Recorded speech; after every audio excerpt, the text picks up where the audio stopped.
प्यारे बच्चों, good morning.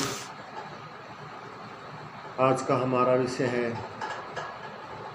अनुच्छेद।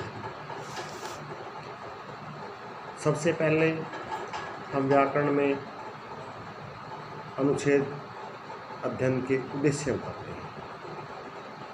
अनुच्छेद गद्य की वह विद्या है जिसके अंतर्गत किसी निर्दिष्ट विषय पर संक्षेप में बातें कही जाती हैं जो पाठक के मन पर सीधे प्रभाव डाले। अब अनुच्छेद लिखने का मेन उद्देश्य होता है कम शब्दों में अधिक जो पाठक के मन को प्रभावित करे। अनुच्छेद लेखन का परिचय किसकी होता क्या है? अनुच्छेद एक भाव या विचार को व्यक्त करने के लिए लिखे गए संबंध और लघु वाक्य समूह को अनुच्छेद लेखन कहते हैं। अनुच्छेद लेखन वास्तव में ऐसे वाक्यों का समूह होता है जिसका एक केंद्रीय विषय होता है। अनुच्छेद लेखन उच्चतम अभिव्यक्ति कला के नमूने होते हैं जिसके लिए निरंतर अभ्यास की आवश्यकता होती है। अभ्यास के द्वारा ही इस कला में पारंगत होना संभव है। अनुच्छेद की विशेषताएं। अनुच्छेद है वो विषय का सम्यक ज्ञान होना चाहिए। दिए गए विषय से मिलते जुलते विषयों की समानता एवं भिन्नता का ज्ञान होना चाहिए। भाषा के शब्द भंडार पर अधिकार होना चाहिए।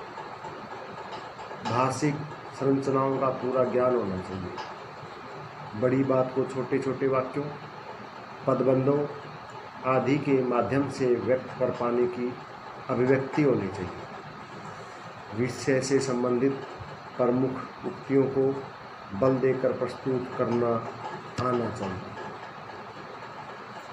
प्यारे बच्चों, हम आपको अनुच्छेद लेखन की विधि बताता हूँ कि अनुच्छेद लेखन किया कैसे जाता है, अनुच्छेद कैसे लिखा जाता है। सबसे पहले दिए गए विषय और संकेत बिंदुओं को ध्यानपूर्वक पढ़ना चाहिए।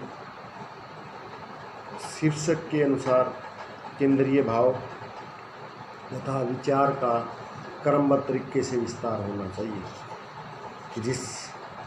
जब हम अनुच्छेद लिखते हैं तो शीर्षक के अनुसार ही उसका विस्तार होना चाहिए। अनुच्छेद संक्षिप्त होता है, यानी छोटा होता है, इसलिए मुख्य विषय पर ही केंद्रित रहना चाहिए। मुख्य विषय से बाहर नहीं भटकना चाहिए जिससे वो नीरस हो जाए।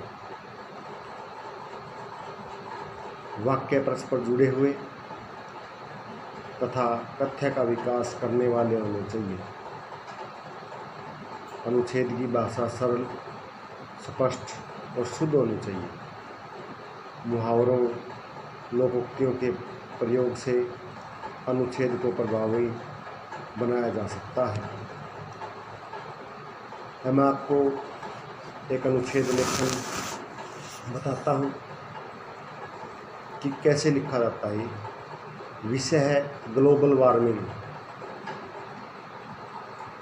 जो कि आज का जीवंत विषय है। ग्लोबल वार्मिंग का तात्पर्य भूमंडल में दिन प्रतिदिन बढ़ते तापमान से है। गत कुछ वर्षों में ग्रीष्म ऋतु भयंकर से भयंकर होती जा रही है।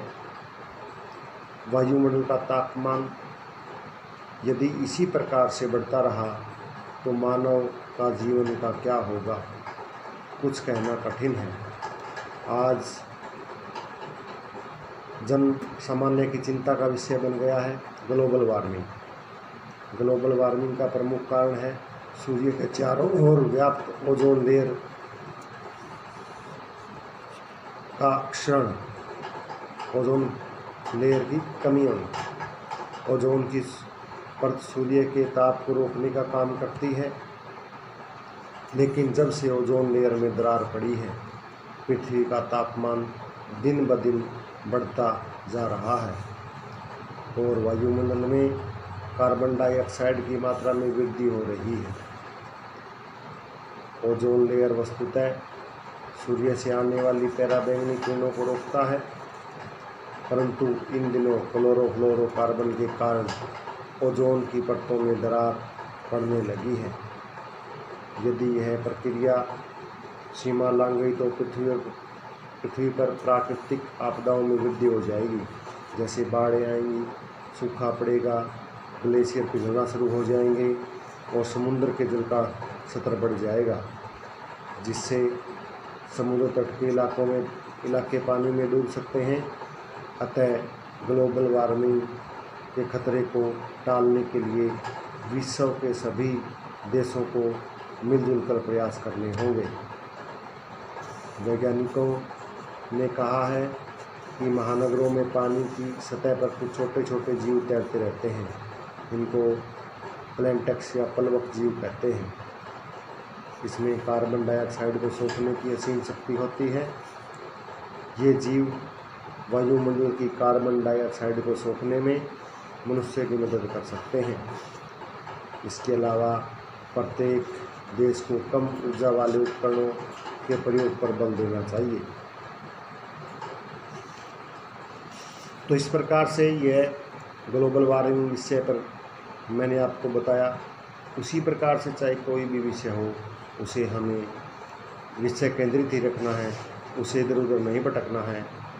संक्षिप्त होना चाहिए, छोटा होना चाहिए और पाठकों को अपनी ओर आकर्षित करने वाला होना चाहिए। तो प्यारे बच्चों, आज का हमारा ये विषय यहीं समाप्त होता है। धन्यवाद।